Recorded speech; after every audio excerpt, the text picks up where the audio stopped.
Testing 1, 2, 3. 1, 2, 3. We're matching yet again. Unplanned. Oh my God. Every time. I'm wearing a USA basketball sweatshirt that's gray. I'm wearing a vintage University of Georgia sweatshirt that is also gray. Yeah. And there's also black and what color? Red. Charlotte's not well. See how that sounded. Okay.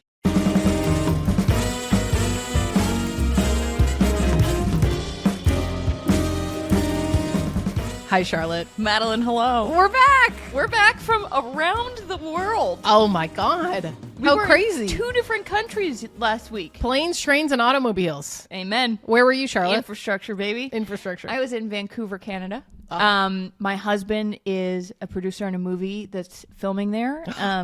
A24's October. And I got to go to set. That is the epitome of entertainment infrastructure is going on set.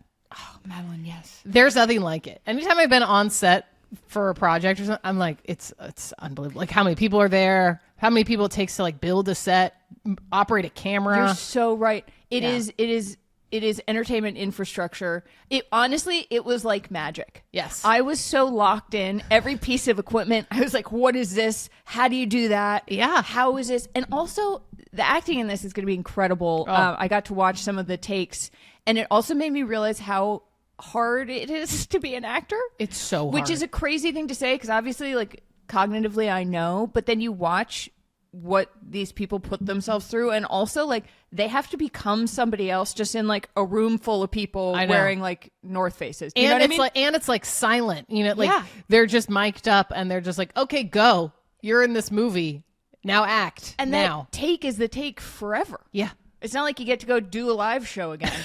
I was like, this is wild. But everyone was really lovely, and my sweet husband was so nice to let me go, and I'm so nice. Very excited for this movie. I can't wait to see it. I cannot wait. Also, Vancouver, very cold. Very cold. Very wet. Very cold. And I am battling a migraine. It's Charlotte's flu game. If you listened 2 weeks ago when I had a really bad migraine, it was my flu game. It is now your Michael Jordan flu game. Yes, it's not as bad as yours was. I think I'm like catching mine. Yeah, you seem to be catching it a little bit better than I did. But I've got Gatorade, not sponsored, Not sponsored. Can you wait? Did you just have the same thought I did in a Gatorade commercial? But instead of an athlete sweating because they're working out, it's us sitting here sweating because we're getting migraine. Gatorade, if you're Black listening, and white. Send us on a brand trip. Sponsor the pod. Put us in a commercial, please. I'm begging you. Speaking of brand trips, where were you? Oh, I literally was on a brand trip. Guys, huge news. Madeline finally went on a brand trip. It's my second brand trip. I went on a fabulous trip with Solomon, the shoe apparel brand. Went to their headquarters, which was, let me tell you, I don't think we haven't talked about shoe infrastructure. We haven't talked about it. It was shoe infrastructure. I got to see the behind the scenes of like the room where they store all of the fabrics and how they test the shoes. Stop it. No, it was like Disneyland I would have been for shoe infrastructure. Truly. Wait, it was so cool. Oh my God. So I was geeking out over like a techno crane, and you were geeking out over like treads. It was like a machine. They put like a shoe in, then this like stamp thing went down to check the tread. And then they had another machine where they test the water resistance. No. It was crazy. And they put a little dribble of water, and then the shoe slides across it really fast. Unbelievable. It was so cool. It was fabulous. I love Solomon too. Yes, big fans. Thank you for having me on that brand trip. Also, my husband, we say, because he's in Vancouver and it's so wet and cold and he got a lot of waterproof stuff, we say he's dedicated his life to Gore-Tex. Yes. He's dedicated his Solomon's life to a big Gore-Tex brand. That's all I'm saying. Not sponsored. However. Sponsor the pod, Solomon. If you're listening. Had a great time on the trip. Solomon, come on the pod. Come on the pod. Yeah, come on the Gatorade, come on the pod. Gatorade. Oh, God. Okay. Could you imagine if... What? We were a sponsored. Gatorade bottle came on the show? No, like if we literally like we're in like one of those serious athlete Gatorade commercials, No. and it's LeBron James, I don't know who's Gatorade, Caitlin Clark, whatever, all big athletes in this commercial, and they're doing like really serious, and then it cuts to us, and like our shot is the black and white, and like we're putting on headphones and taking a sip of Gatorade and just looking into the camera like we're about to die. Just the bags under our eyes have never been larger. We've been reporting for too long on this story. Gotta have some Gatorade. It's like, just too stressed out. Two type A gals. Too stressed out women. Oh my God. Honestly, I think actually we should just be sponsored by everything that when you hit your 30s, you start to need. Yes. Like the Theragun? No, the heat things. Heat. The sticky things? Like hand warmers, but for your back. Yeah. They're like heat sticky pads. So whatever. What? This happened yesterday, and I don't really get embarrassed very easily.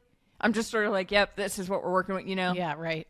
But I had, it's one of those like bands for your back, the heat pads that are like one-time use. From like CVS. Yeah, and they have the little cells in them but it comes with a lot of like medical grade looking straps attached to like wrap around your body. Sure. So it just looks either like a pad or a diaper. No. And and it's just a heating pad. But I was on the plane yesterday and I had it on my back. Okay.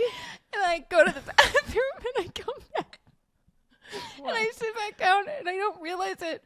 But the thing had fallen off of me and was in the aisle. And a flight attendant walks by and looks at it like there's like a biohazard.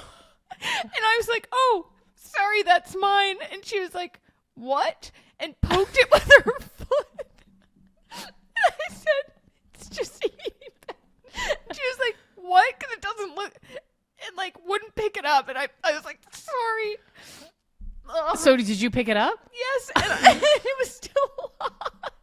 Well, yeah, because those things last a while.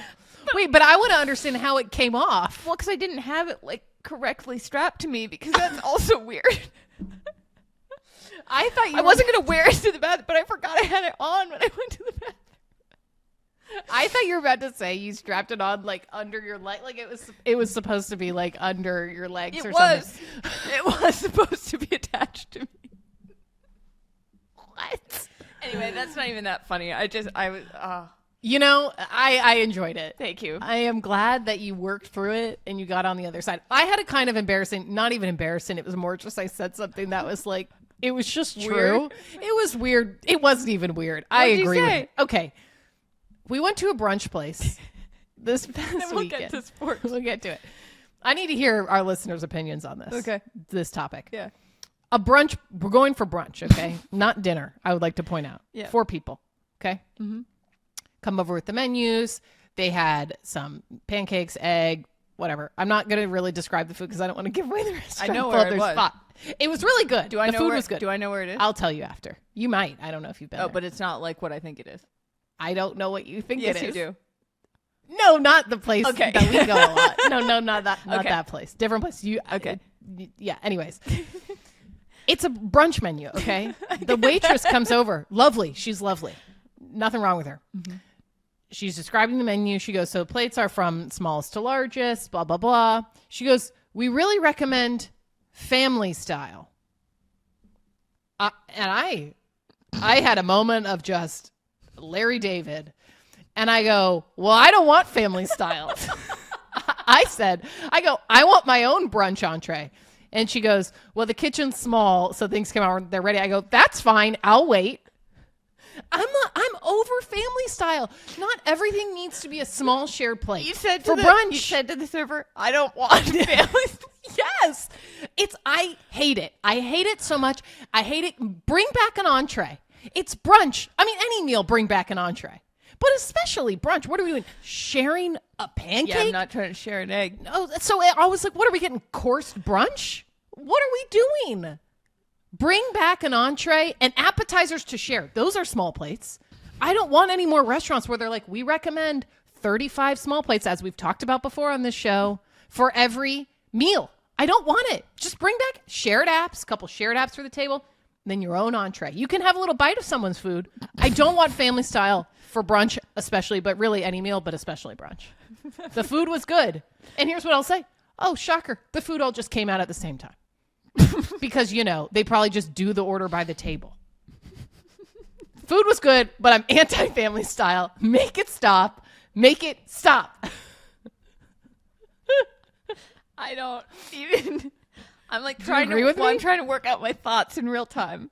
So here's what's happening in my head. All right. I'm like, like when I go out to dinner with my husband, obviously we share everything. Yes. Because we each get what the fine. other one wants too. I do get the stress of sharing, but if it's, I think I'm kind of okay with it.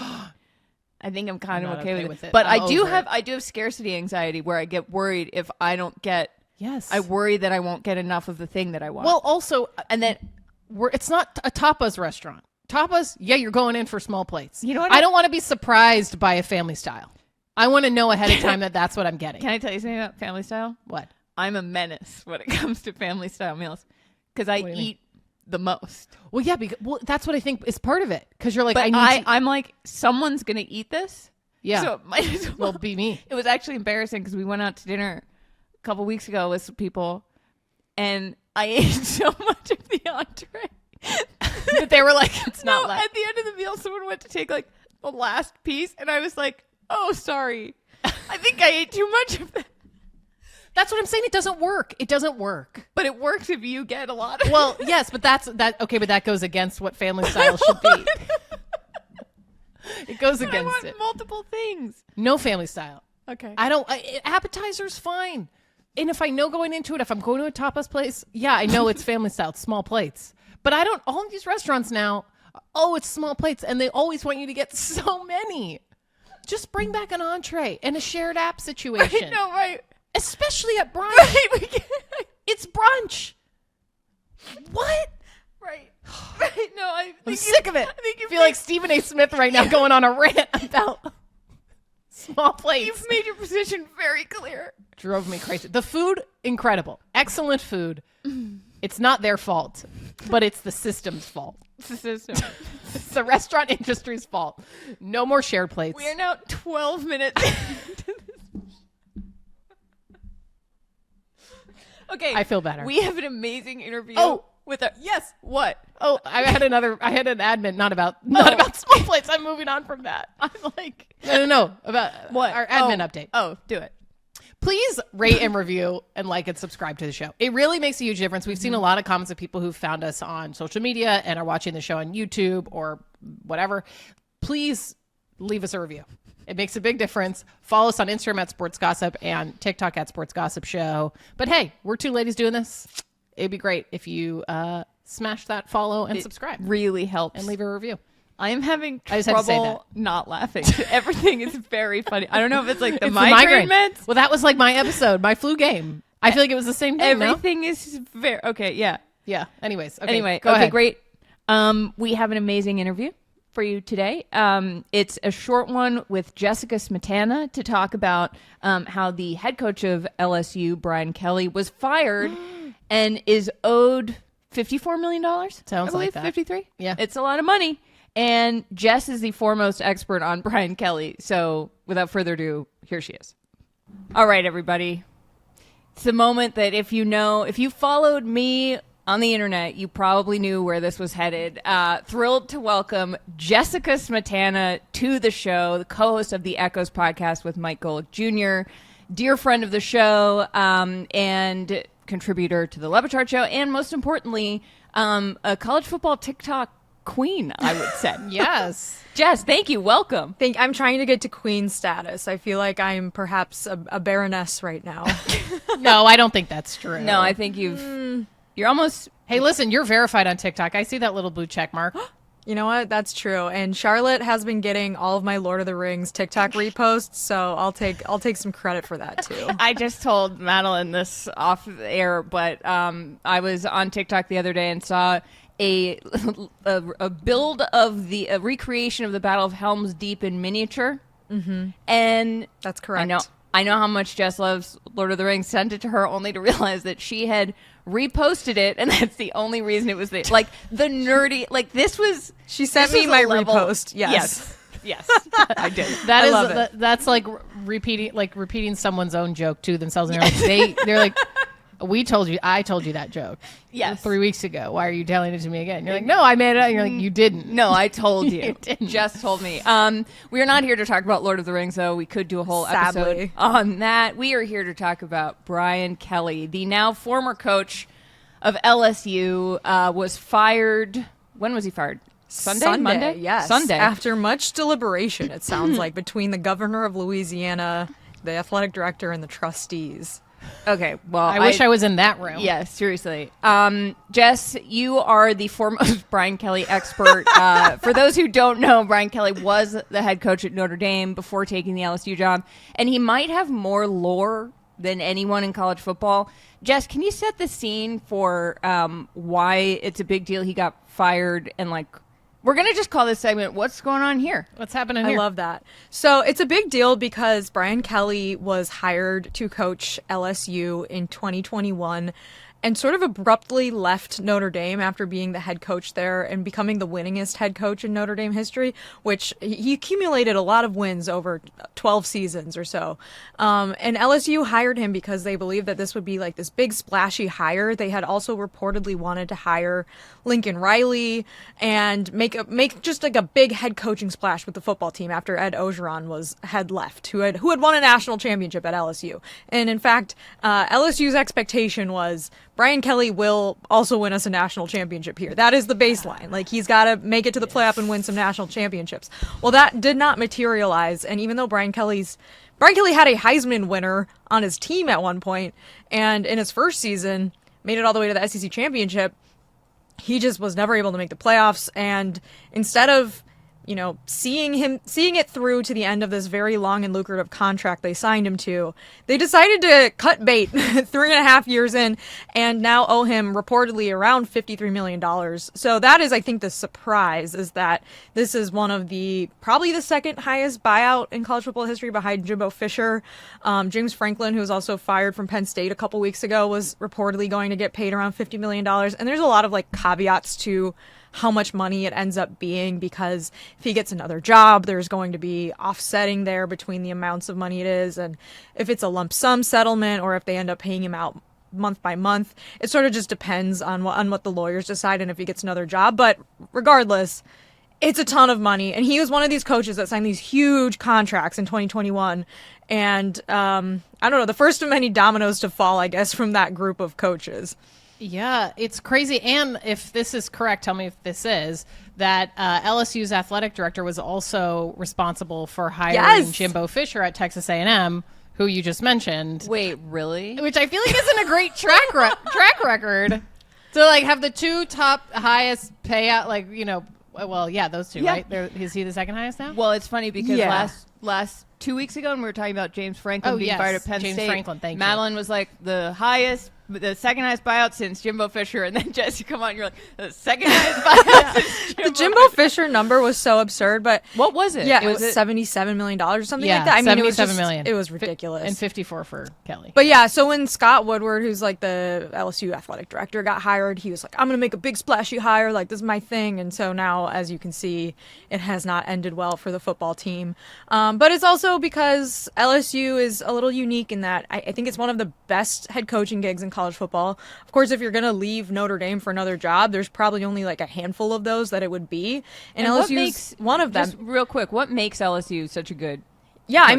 Recruiting, in-state recruiting, and Louisiana football is just, people want to play for the flagship university of the state. And so I don't know, maybe Brian Kelly thought it'd be easier to recruit there, or LSU would recruit itself. And he wasn't necessarily bad at recruiting there, but I don't think he was ever able to put all the pieces together at once. He'd have a great offense but a terrible defense, and then this year they had a really good defense but the offense was horrible. He couldn't run the ball. Offensive line was really bad, and it just sort of was similar a little bit to some of his teams at Notre Dame, where you'd have this really awesome thing on one side, but you could never put all of the pieces together on the same football team. And so you can't really win a national championship that way. But yeah, I was just, Charlotte, like, to answer your question, clearly if a university is willing to spend this much money on firing someone, that's how much money they're also, you know, in a lot of ways putting back into, like, the transfer portal and NIL and, like, all these other things, like their staff salary pool and, like, facilities. And LSU is doing all those things, so they think that they should be winning more than Brian Kelly was. Right. Do you think that the firing of Brian Kelly mid-season was warranted? Like, in this case, I mean, they had that really bad loss on Saturday against A&M. Texas A&M, Yeah. who is ranked third. But Yeah. so it's not like, I mean, I think people thought Texas A&M was going to win, but it was a pretty embarrassing loss Big for loss. LSU. And at LSU at home at night, Right. which is a big deal too. Yeah. Ooh, a night game loss? That's Yeah, really tough. bad. You have a night game loss at home that's like very embarrassing, and then you're fired the next day, and there's like footage of you leaving via the bushes. Like there's like bush footage of you, like bush footage. But do you think it was warranted at this point in his career and legacy at LSU within the season to be fired right now, or are you like, they should have just waited till the end of the season? I mean, so I see both sides of it because his 3 losses this season were 3 really good football teams. Vanderbilt is really good this year. And Vanderbilt's head coach Clark Lee was a former assistant for Brian Kelly at Notre Dame. He was the defensive coordinator. Mike Elko, Texas A&M's head coach, was a former assistant coach for Brian Kelly at Notre Dame. That's one of the things that he was really good with, was hiring great coordinators and being able to elevate those, have them elevate his teams, and then also they'd end up getting good jobs afterwards. So it was an attractive job to take.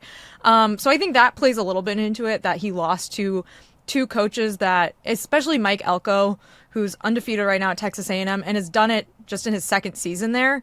I think there's also just so much pressure too, because it's in a lot of ways easier to turn around a football program if you have resources behind you. Because if you look at Indiana right now, who is a top 3 team in the country, Curt Cignetti has turned Indiana football into a national title contender in 2 seasons. And if Curt Cignetti can do that in Indiana, you're an LSU fan and you're like, why is Brian Kelly having such a hard time here? We feel like our school kind of sells itself. We're, you know, a team that, like I said, has won 3 national titles with their last 3 coaches. So I think that there's higher expectations. And I also think that when Charlotte talks about Brian Kelly lore, a lot of it is that he just has a very strange and sort of unlikable personality. And I think if you're someone... Wait. This is What do you mean strange and unlikable? So this is something I have 2 questions for you, Jess. Yes. One, can you tell people about the fake Southern accent that Brian Kelly put on when he was hired at LSU? I feel like this is his legacy at LSU. It's not it's so Jaden good. Daniels. It's not Whit Weeks. Like it's Brian Kelly's introduction to LSU fans. I believe it was like halftime of a basketball game. Yeah. He all of a sudden put on a fake Southern accent and said the word family like he was Southern. And it was, I think it's the reason that it became like this viral moment is because I think people already think he's inauthentic. And so it was him trying to, and another big thing was going from Notre Dame, which is, you know, a small Catholic school in Northwest Indiana, to LSU, which is a huge state school in Louisiana, and Coach O was the former coach there, who was like the embodiment of Louisiana. People said Brian Kelly was a bad culture fit there, which I think is kind of, there's that I think can still be up for debate, but I think it was sort of people took him all of a sudden slipping into a Southern accent is like him trying to assimilate and fit in, but it was very phony and fake. And he even kind of like laughed about it afterwards too, but it very much like, oh, got swept up in the moment there. it's hard for something to happen in like the internet meme world and for it to stick around for more than a week. And that has followed Brian Kelly for years now because it was such a strange moment. You know what it reminds me of is Austin Butler's press tour for Elvis when he kept the accent going for way too long. And I still feel like even to this day, he's doing press for other movies and people just associate him with the accent. He's having like a Brian Kelly trajectory with his accent work, in that movie and like continuing on. You just can't stop doing Elvis. I mean, I get it. But yeah, Charlotte, so like the lore of Brian Kelly, a lot of it is just this like bristling personality and people making fun of how his face gets really red when he's yelling at players on the sidelines. And there's this famous story from an ESPN's profile. I think it was of Matt LaFleur, but Matt LaFleur, who's the current head coach of the Packers, and Robert Saleh, who was a head coach, now he's a defensive coordinator in the NFL, were both on Brian Kelly's staff at Central Michigan in 2004. And Brian Kelly was the head coach, and he invited them to a party, and they thought they were being invited as guests. But when they got there, they realized that he wanted them to park cars and shovel snow, basically. What? Yeah. This was like the lead of an ESPN story a few years ago. I can't remember who wrote it, but it's like one of those anecdotes about Brian Kelly that just kind of makes him sound like not a great guy. Yeah. There's also a very funny story I sent Charlotte earlier from when he was accepting the job at LSU. He was actually at a recruit's house in somewhere in the Northwest or Pacific Northwest. I can't remember where, but he was apparently eating. He had like so many servings of burnt ends at this recruit's parents' house while he was taking these phone calls like secretly to negotiate this deal with LSU. And that's like, for some reason, like the burnt ends have really stuck with me. Just housing them. Just housing. I feel like anytime I get he's like at a player's house and like they might be serving food, it's like, maybe eat beforehand. It's still a work meeting. Right. You know, it's like, I don't really want to eat while I'm at like, even, you know, when you go on like a work lunch or something like that. Oh, yeah. It's like, you don't want to eat. It's like, it feels weird to eat. Right. You're not like, this is my nourishment for the day. It's like, this is a meeting. It's a meeting where there's food on the table, but we're kind of picking at it. Yeah. Not actually eat. Not housing. I wish I could tell you how much lettuce I just flossed out of my teeth now. And I feel like that is another thing where if I'm at a lunch, I'm just so self-conscious. Yes. Oh, yeah. Like, am I chewing weirdly? Yeah. Oh, yeah. I'm going to have food on me. Yeah. Like, it's Brian Kelly does not care. No, does not care. They were probably also very good burnt ends because 3 servings, sure. I mean, that's That's honestly, I'd like to try them. I will say, I can eat a large amount of barbecue.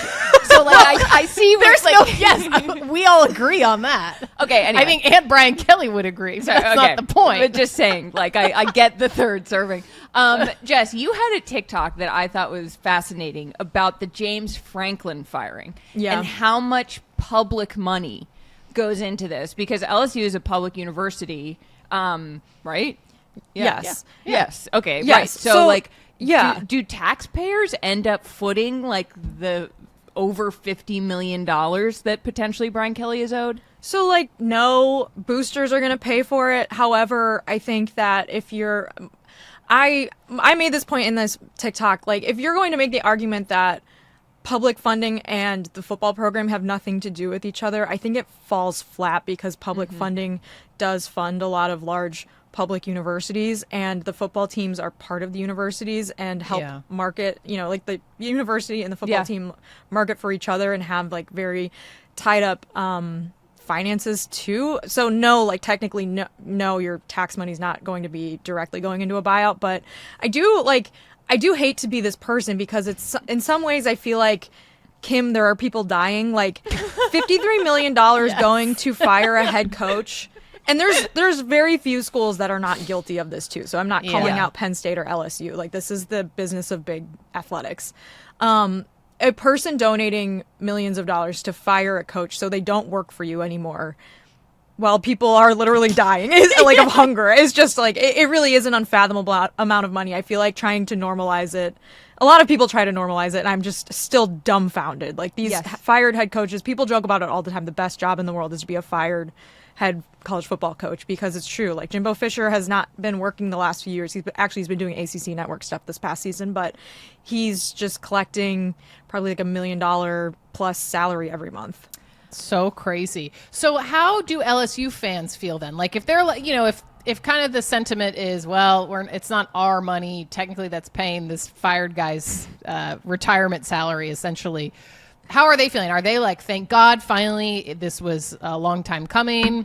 Is there a sense you're getting at LSU? I think so. There was a really funny Message Boards Geniuses puts together like a compilation of funny message board postings. And there was one that I saw on Saturday because I didn't actually get to watch the LSU game live because I was at my cousin's wedding. But I did see one message board post on the LSU message board that just the subject line said, euthanasia ? And then the text said viable option. Oh my God. And I think that LSU fans are sorry. I like Gallows humor. I'm sorry. I think LSU fans are probably excited to see who can be next up because this is not the standard that they have set for themselves with their football team. If you were the athletic director at Louisiana State University, who would you try to hire? That is a great question, Charlotte. I am so curious how this goes because the same athletic director is still in charge there, but because the president Jimbo Fisher? Sorry. Yeah. Yeah, right. He's like, it why was my not? plan all along to bring Jimbo to LSU. Continue. The governor of Louisiana has been like heavily involved because the president of LSU is not a permanent president or is interim or something like that. So I'm like curious who's going to be calling the shots. Like, do you let the same athletic director make the same choice, or make it, make the choice solely on his own? I mean, do you go for another head coach? Do you try to hire a group of 5 head coach, someone like John Summerall, who's the head coach at Tulane, which is not far from LSU, although you didn't look at Billy Napier when he was at Louisiana a few years ago when he was the in-state group of 5 head coach. That was like a hot candidate, and he has also since been fired from Florida. Yeah, doesn't as he of have the last 4th week. biggest buyout now? I think he does. They're making history. Yeah. Do you try to hire some other, big shot Power 5 head coach, someone like Mike Elko who just beat you, or someone like Clark Lee who just beat you? But it's really interesting, Charlotte, because now there are so many jobs available in college football. The Penn State job is a big one because obviously it's a huge school, huge Big Ten school, history of national championships. LSU, UCLA, maybe North Carolina. I don't know if you guys have paid attention to that school at all this year. Just a little familiar. bit. Yeah. I was going to say the state government got involved in hiring at UNC, and it worked out really well. So maybe the governor will make a good choice. Yeah, it's really interesting how these decisions are made. I know people are probably thinking Marcus Freeman from Notre Dame would be, and interestingly enough, another thing that I think sort of was telling about Brian Kelly's LSU tenure was that he tried to bring his coordinators from Notre Dame with him, Tommy Rees and Marcus Freeman, and both of them said no. Marcus Freeman, of course, ended up getting promoted at Notre Dame to head coach, so he made the right choice there. But one of the things that made Brian Kelly successful, like I said, was he always had an eye for good coordinator talent, and it just doesn't seem like his time at LSU he's had good experiences with that, or at least not being able to sort of put it all together at once. So it's a spicy meatball, as I like to say. It's a really spicy meatball. Alla matriciana, you might. Sorry. I don't. Okay. It's offensive. That's offensive to Jess's Italian heritage. It's okay. I'm Italian. Yeah, you can say I was going to say whatever you want. Jess, thank you so much. You, as always, thank you. We're just a text away anytime Brian Kelly. It's the bat signal. Yes, please. I mean, I imagine he's going to coach somewhere again. Like, I don't think he's going to hang up the cleats. Yeah. The sideline then, cleats. He probably doesn't wear cleats, which is probably should because he keeps getting tackled on the sideline. It happened like twice this year. I just like had a visual. I was like, Yes. please. And then I start thinking. I go, wait, do all college football coaches wear cleats? Just baseball manager. I feel like baseball they do. The baseball manager uniform thing. We got to move past that. I know. It's really silly. See, I like it? No, I think every coach of every sport should have to wear the uniform. Full of pads. that So sport. the Brian football Kelly coaches should wear pads. and spandex. And like Eric Spoelstra should be wearing a Miami Heat like uniform. tucked in. That's too much. Well, agree to disagree. Okay. Jess, thank you so much. I will text you to hang out. Yes, let's hang out. Thank all you, three of Jess. us. Yes, please. absolutely. Yeah. Ooh, I'll have you all over. Oh, great. Look at that. Let's we'll do have it. some burn ends. Okay. Okay. Thank you, Jess. Bye. Thank you. What a great interview. Amazing with stuff. Jess. That was great. I really needed that because I was like, the only person who would know what's going on about Brian Kelly is Jess. Yeah, no, I saw the news break and I was just like, I was going to go to Jess's TikTok to watch her TikToks. And then I was like, she's one of my dearest friends. Have her I'm on the gonna pod. see if she'll come on. Come on the pod, baby. And she was very accommodating. Thank you, Jess. You're the best. Yes. Okay, we got a Bill and Jordon update. Yes. Bill Belichick, head coach of UNC, his young girlfriend, Jordan Hudson. Before we get into our update, we did see that Pablo Torre Finds Out released some footage of Jordan on a hot mic from over a year ago. And we're going to talk about it, but we're going to do that on a future episode. Yep. Yeah. Okay. So we've got messages about it, but Yeah. we have seen them. Don't and worry. We've Seen it. Don't worry. But here's the update. So one, UNC lost on Saturday. Yeah. I think they are now. They lost to UVA, and I think it went to overtime, didn't it? It went to overtime, and they lost 17 to 16. Which was an improvement for UNC because they're a legit team, but they did lose. Still. Yes, and there are no moral victories here. No, and they are 2-5, so Yikes. not great. They're at the bottom of the standings. Not great. But the update here is that I was just looking at Getty images. just browsing them. As one does. And I was looking at, I was like, oh, it was Jordan at the game. Can I ask you a question? What? Why were you? Well, I was curious if Jordan was at the game. It's brilliant. So I just to go to Getty. Yeah, awesome. Not sponsored by Getty. And so I look up Jordan Hudson and I see photos from the game and I notice her finger. And I was like, that looks like an engagement ring.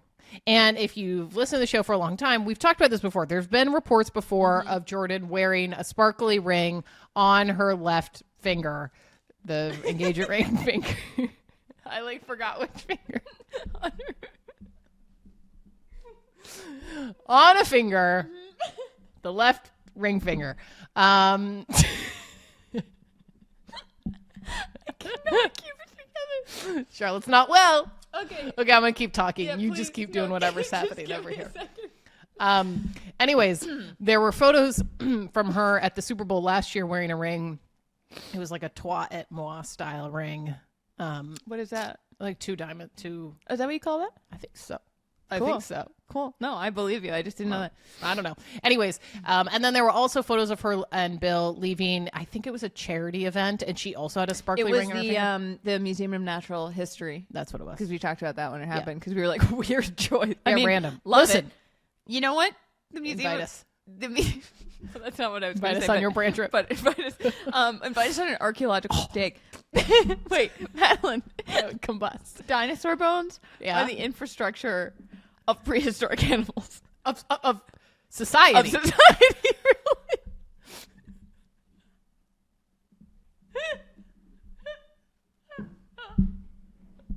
This episode, I am so sorry if you're new to the show and this is your first time listening to us. I promise you it's not always this unhinged. Oh my God. Okay. I promise. Sorry. But yes, Charlotte is shedding tears if you are listening to this on audio. Okay.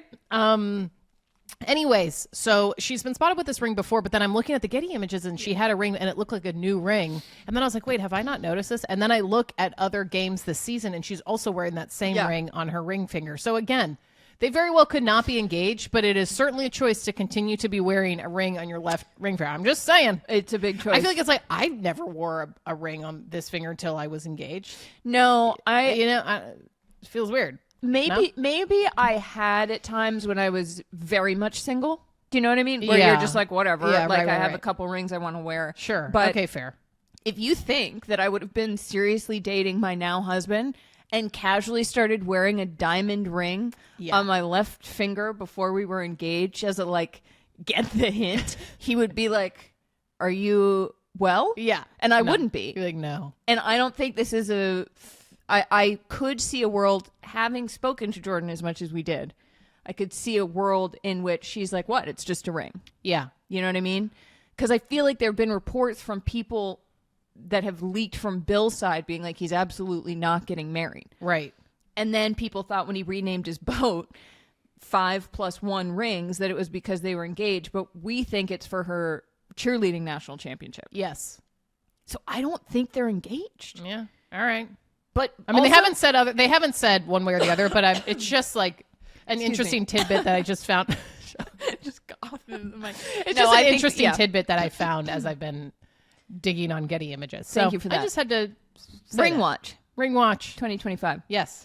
Okay, quick WNBA update because as our listeners know, they're in the middle of trying to negotiate, the WNBA Players Association negotiate a new collective bargaining agreement with the league. Things are not going so hot. No. The current deal expires on October 31st, and a WNBPA, it's a tough acronym. That is a hard one. Senior advisor and legal counsel Erin Drake told Sarah Spain, the Good Game with Sarah Spain show. We were on her show. Yes. Friend of the show. Hi, Sarah. Hello. You're the best. Last week She said, unfortunately, I'm not confident. And so everyone's been like, okay, well, then there's going to be a work stoppage and a lockout, but they can put in an extension. Right. There can be an extension for the deal. And this is sort of a huge moment because also there are going to be 2 expansion drafts. Yeah. We're getting 2 new teams. Right. So it's a little bit like... I mean, I feel like the most likely outcome is they just do an extension. I don't imagine you think... I I feel like... I mean, it would be kind of cool if they just said, this is expiring. We're not doing an extension. Figure it out. Yeah. You know? Yeah. I mean, look... We have demands and we want them met. They have...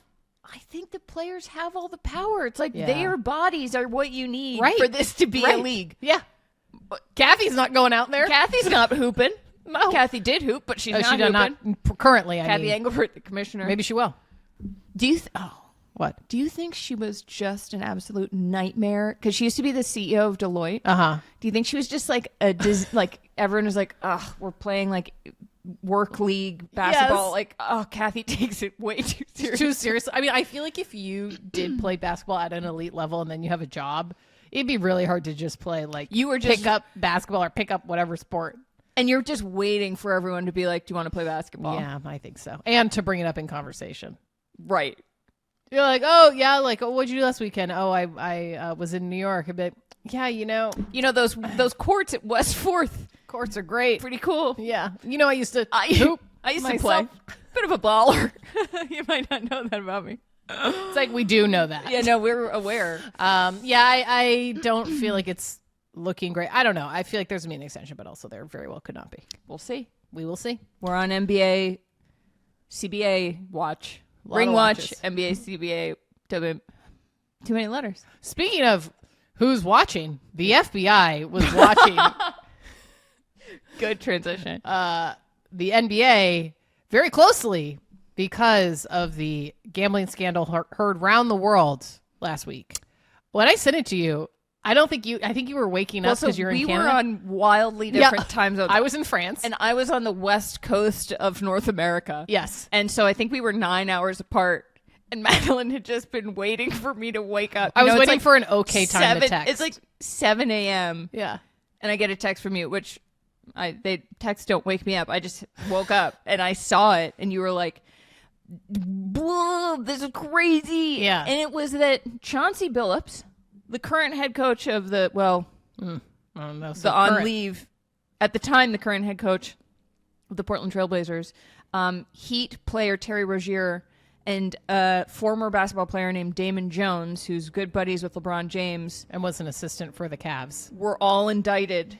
And you were just like, I have been waiting for you to wake up. Yes. And they were indicted on gambling and poker ring charge. Yep. What the heck? They were among the dozens hit with federal charges after a lengthy investigation into illegal sports gambling and poker rigging schemes that were allegedly backed by the Mafia. I mean, the show writes itself. Yes. So these NBA players and coaches, obviously, they were indicted alongside more than 30 other suspects who include alleged members of prominent organized crime families. The most interesting thing here to me was I thought, so obviously the sports betting angle of this, like sports betting is legal now. How can you, it's sort of, I think on some level feels a little bit inevitable. Yeah. That like you're going to have scandals like this. It's a really bad look for the league. Really it's bad. Coming off an amazing opening couple days where Victor Wembanyama of the Spurs had an incredible game. Yeah. The NBA on NBC came back. Oh, so people good. loved it. The graphics looked amazing. The whole vibe was it was such a good vibe. It was and crisp. then this happens. Then And the director of the FBI, Kash Patel, appointed by Donald Trump, gave a press conference about this. Yes. Which is not normal, I would say. I don't know if it's normal. It just felt like very theatrical. Yeah. And Trump has a history with sports leagues where he wasn't allowed to buy the Buffalo Bills, so he ran for president, essentially. And he's always his first term would get into it with LeBron James. I mean, like, I feel like he's probably not upset. I'm not saying he directed this. No. This has been going on. This investigation has been going on since 2019. Yeah. I just don't think he was upset about it. No. And he probably liked the press conference. Oh, I'm sure he loved it. Yeah. I mean, Trump loves the theatrics. And also, like, I don't feel like I can't picture Trump besides golf being that athletic. So I don't know if that has something to do with it. Right. Just saying. The kid who would get a swirly is like, I'm going to watch these jocks go down. A swirl? What's that? Yeah, where you put someone's head in the toilet and flush it. You never heard of a swirly? No. What? What? No, I've never heard of that. I probably got that from like a Calvin and Hobbes comic book or something. Oh my God. Anyway, so just there a were little two backstory. So there were two indictments. The first one alleges that the defendants leveraged their NBA connections with players and teams to place prop bets, which I need you to explain to me. I don't understand what they are. Mm-hmm. Prop bets and then winning upwards of tens of thousands of dollars per bet. And then the second indictment was about a nationwide poker rigging scheme where the defendants allegedly used all of this high-tech cheating technology to steal millions of dollars from victims in underground poker games that were secretly fixed. And the fixing, they were like using like card readers, like it was like high-tech spy gadget things to cheat in these poker games allegedly. Yeah, it was like Ocean's 11. Yes. But they were like Chauncey Billups, who is either is a Hall of Famer or will be a Hall of Famer. Or not anymore. Right, I don't know. They were using him as like the big name. Yes. They would say, come play poker with us. Chauncey Billups will be there. Can I say something though? Yeah. Is he enough of a lure? I mean, listen, he's famous. Yeah. He's famous. Yeah. However, he clearly attracted some people to come play in these games, but I'm like, really? That was your biggest get? Was Chauncey That Billups? is so mean to Chauncey. I'm sorry. I'm not saying the he man wasn't just good. got indicted for I know. goodness I'm not saying he wasn't a good basketball player at the time, but I'm for just a certain age of people. Yes, okay. Yeah. All right. Fine. I think so. I mean, clearly, I was just it like, worked. really? No, I know. But Okay. The show about this, you're right, it's just waiting to be Writes itself. made. I do think, you don't hear, obviously this is very bad. This is really not good. Like, No. The reason that this is bad, the prop bet situation. Yeah. A prop bet is a proposition bet. So it's not like who's going to win the game and is it going to be over this many points or under this many points? Is the team going to cover the spread, which is like the difference between how good people think the teams are. It's will Terry Rozier have over or under 10 rebounds? So it's player it is specific. It's is a certain player going to do this, or is this going to happen that you could very easily throw? Like Terry Rozier, I think in this indictment, it was something, and the NBA had also looked into this and said he wasn't. Yeah, they cleared him. They cleared him. Yeah. And then the FBI comes along and is like, oh, no. No. And so part of it would be like, he tells people before the game, I'm not saying this is exactly what happened, but he tells people before the game, like, hey, I'm going to fake an injury, or I'm going to say I'm not feeling well or whatever, and go out early in the game. So you should take the under on the amount of points I'm going to score, because I am not going to score. I'm purposely not going to score, right. Is the alleged. Yeah, no, and he allegedly did tell his co-defendants that he was going to leave a game early. Yeah. And then those defendants then placed more than $200,000 in wagers for his prop bets. And a lot of people in the wake of this have been saying, like, let's do away with prop bets. Because this is such an obvious way to throw a game. Right. One player can determine whether or not a bunch of bettors make or lose money. It's not like the whole team needs to throw a game. No. But people are also now wondering, did Chauncey Billups, was he involved in rigging games at all? I mean, it just raises a ton of questions. Well, it feels like just the tip of the iceberg. Yeah. I'm like, this just feels like the beginning, and the investigators, I think, have implied that this is the beginning. This is not. I already saw, I think Pablo Torre reported that there was a former NFL player who was also involved in some of these poker games. Antonio Brown? Nope. Hold on. I'm going to tell you right now. Gates? Maybe. Oh, let me tell you. Ooh, I put it in my newsletter. Oh, you did. Oh, impersonalfoul.com. Impersonalfoul.com. Subscribe. Pulling up my own work. Subscribe. Why can't I remember his name? I'm going to tell you right now. Antonio Gates. Yeah. That Hall of Fame tight end that he was allegedly involved in playing in and hosting a rigged Miami poker game. So already there are more players coming out that are allegedly involved in this scheme. So I will say, don't feel like this is the end of it. You don't hear about the Mafia that much anymore. No, I do. So I don't hate that I don't. I mean, I hate that it's related to the NBA. Right. But it's nice to know they're still there. They're still out there. They're going I'm to kidding. use your Organized quote. crime is bad. They're going to It's use just your like quote in you- recruitment. You know when you were little and like you thought quicksand was going to be a bigger deal in your adult life? Yes. It's like I thought that the Mafia would play more prominently. Why do I feel like you've said this on the podcast before? Because I'm having I probably a have because I flashback. watched The Princess Bride at probably God. age 8 I'm having like a deja vu. and thought that I was going to be swallowed by quicksand. No, that quicksand, it did feel like, It was a big yeah. that Big was deal. Yeah. Big deal. So is the Mafia. Yeah, they are a big deal. Still a In big the deal, 90s. apparently. Yeah, well, and now they're anyway. Anyways. Also though, Crazy. this sucks because what we love about sports is that they're the original reality show. We say that all the time, but it also feels like they're the only unscripted reality show. It's like we talked about with all of these shows on Netflix. It's like producers are pulling the strings, but like you don't know who's going to win a game Right. until the game starts and then until the game's over. Yeah. So the fact that maybe people are rigging or scripting it in any way, it just sucks. It sucks. I Sucks all do around. think that the NBA will obviously try to make this go away as quickly as possible. But if there are more indictments, that's going to get harder. Well, you know who's really jazzed about this situation? Who? Steve Ballmer. No one is happier that this scandal broke in the middle of his scandal, owner of the Clippers, who maybe allegedly donated some money to a fraudulent charity as a way to pay their star player Kawhi Leonard more money. All alleged. But I'm saying, I'm sure when Steve Ballmer woke up to that news, he was like, thank God.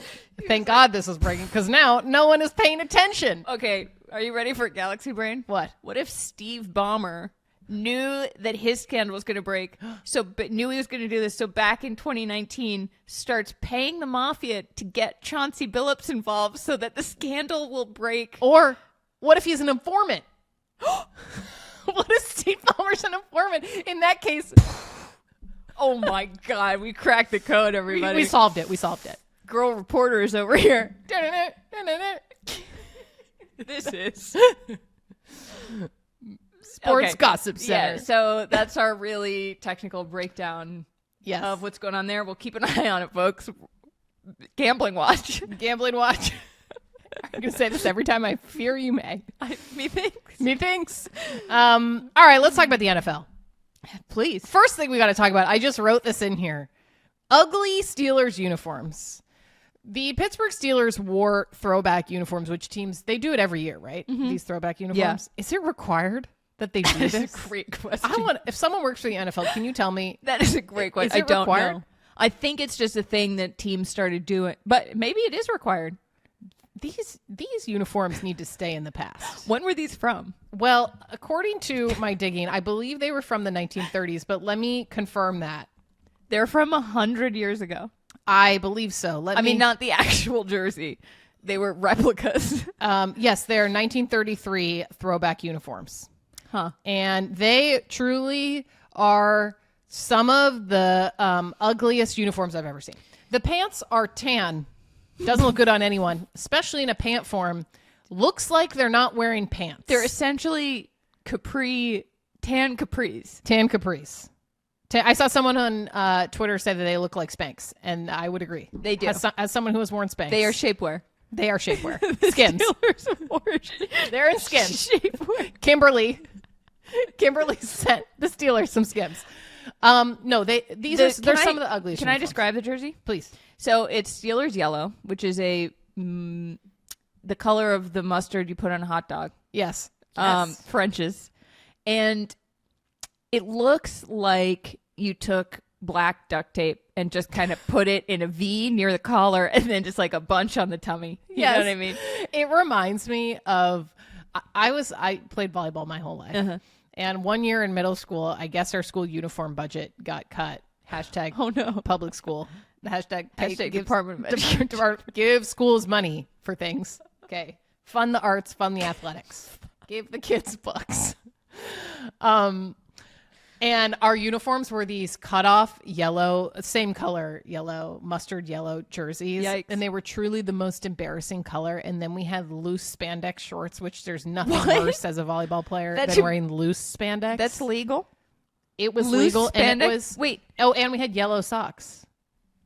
What color were the shorts? Blue. It was like a navy blue. It was some of the most embarrassing volleyball I've that'll ever wreck played. you. No, and we were terrible. So there's nothing worse than being in an ugly uniform and then playing horrifically. Hear me out. The uniform. I was gonna be so good. Say it again. The uniforms were horrible, but at least you guys were bad. Yes. Yes. Silver lining. Silver lining. Team No, sucked. these are horrible. Don't do a throw. If you're going to do a throwback uniform, pick a year where the uniform looks good. You said something before we recorded, which is these are pre-World War II. Yeah. A pre-war apartment. Pre-war. And a pre-war uniform. Here's also. I mean, they do look like they have crown molding on the jersey. They really do. Also, to quote my lovely co-host, can I just say something? Yeah, that's what we're here for. This was a huge game because it was the first time that Aaron Rodgers, who was the quarterback of the Packers forever, who is now the quarterback of the Steelers, was facing the Green Bay Packers. Yeah. And it didn't happen when he was with the Jets because he tore his Achilles, blah, blah, blah. They face off, and it really felt like a big, cool moment. But then they were wearing the ugliest uniform, and I actually feel like the uniforms took away from the occasion. I was like, because also That's like all people were talking about. the Packers uniforms, they were all white. Like the Packers have some of the best uniforms Oh, in sports. they're so good. They're like crisp. usually. Yeah. And so they looked great. And then it was like, why is this 40-something-year-old man in a mustard yellow In a shirt? bad Halloween costume from Spirit Yeah, Halloween. what do we? It looks like an Not Party off-brand City. NFL. It looks like the big game. Like it looks like on a Fox TV show, like a sports show, like a Glee. It's what the jocks wore on Glee. yes. That is what it looked like. And to make matters worse, they lost. Shocking. Are you shocked they lost in nude pants? You can't win in nude pants. You can't. You cannot. No one Unless has you're ever wearing worn in a nude maxi pant. skirt over it. What? Like, unless it's shapewear for a silk skirt. Oh. I was like, for football? I mean, I would love that. Oh, man. Play football in a dress, and then I'll be impressed. Play in a dress. Yeah. You know what? Play football in a strapless bra. And then let's talk. We've talked before on this show about wearing a jumpsuit to an event and having to go to the bathroom, which means you are naked. Taking off your clothes to pee. A strapless bra, to me, is the same degree of mortifying. Yes. Where you're just It's like, horrible. It's like also, wearing like, this is a thing designed to have straps. It's like if you tried to drive a car with no tires.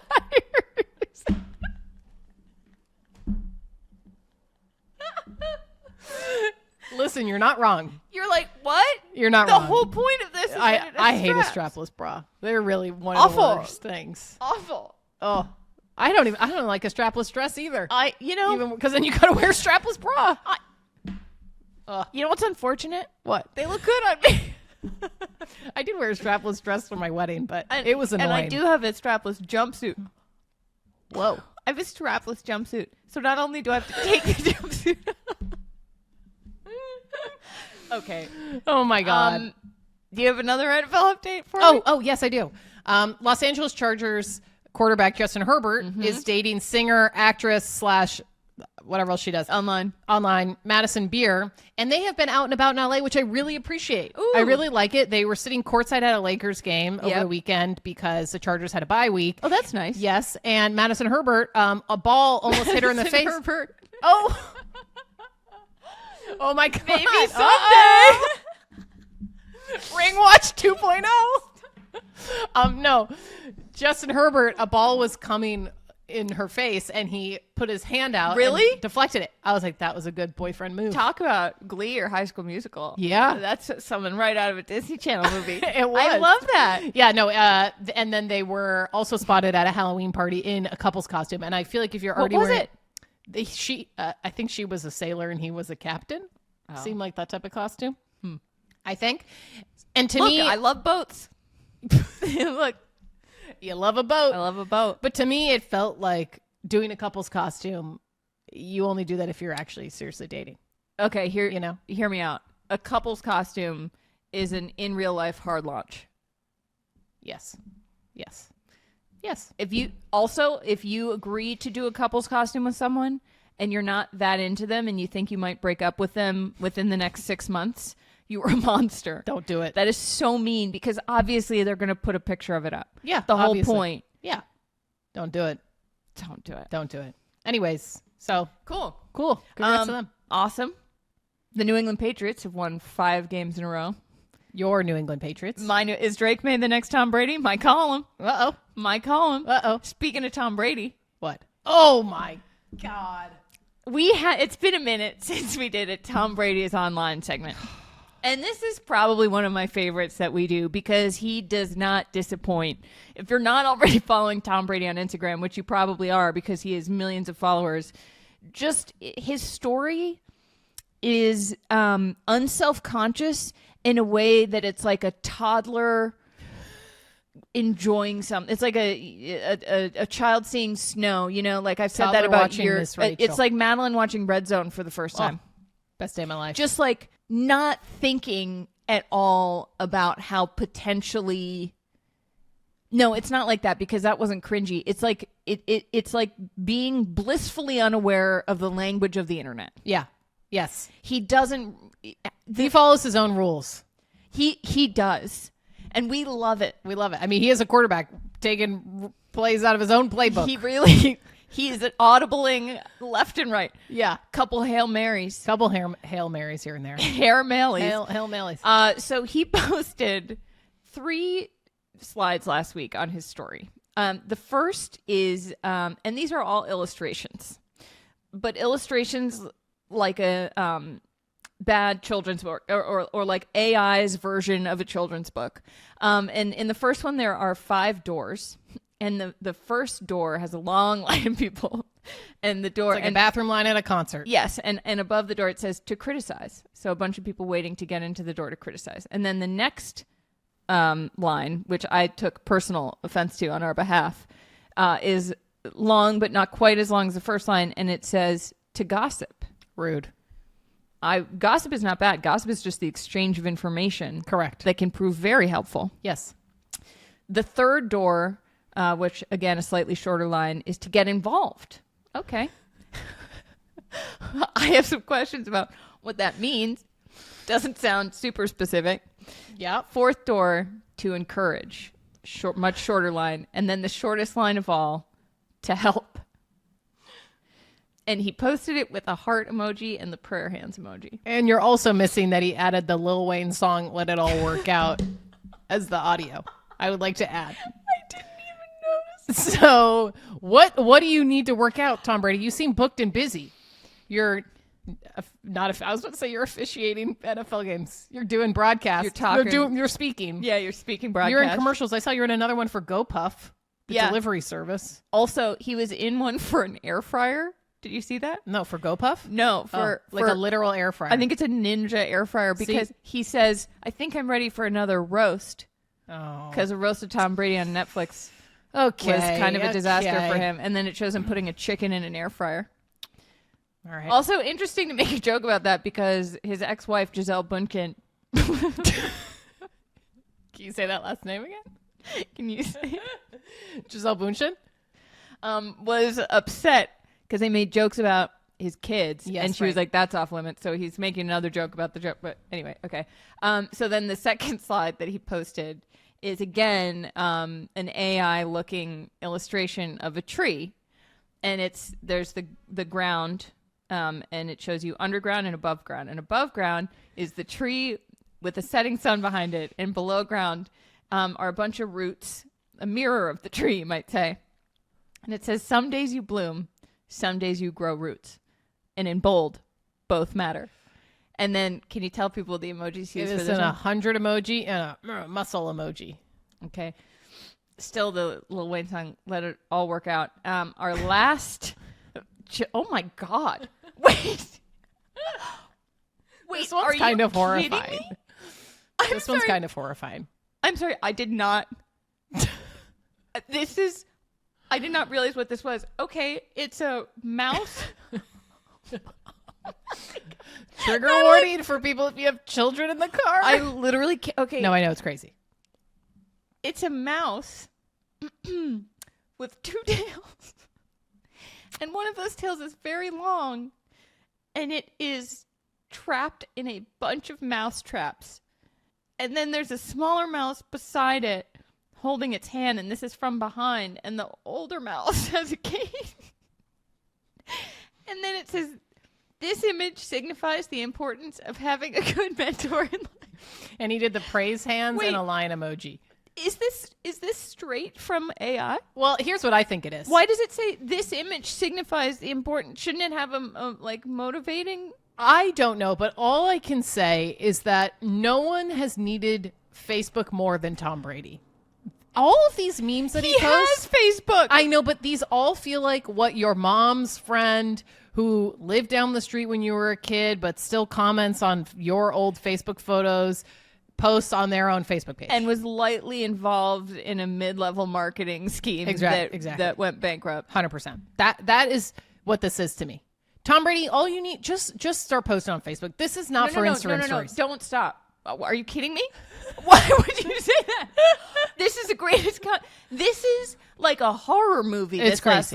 This is like when people dress teddy bears up as like horrifying things. Here's what I'll say about it: is dolls. that you know when you see that is Tom Brady posting on his Instagram story. That is not a social media manager doing that. As someone who used to run social media accounts for celebrities, that is Tom Brady going rogue on Instagram. That man went online and said, I have a couple things to say today. Do you think he read some comments about himself? Or do you think there is a thing that's like Patrick Mahomes is actually more talented than Tom Brady and he just went on and posted a bunch of AI-generated children's? Probably. God bless him. Wow. Honestly, I cannot believe that is what that illustration is. It's crazy. Well, on that note, folks, we made it to the end of the episode. If you've made it this far, this is a long one. This is a long one.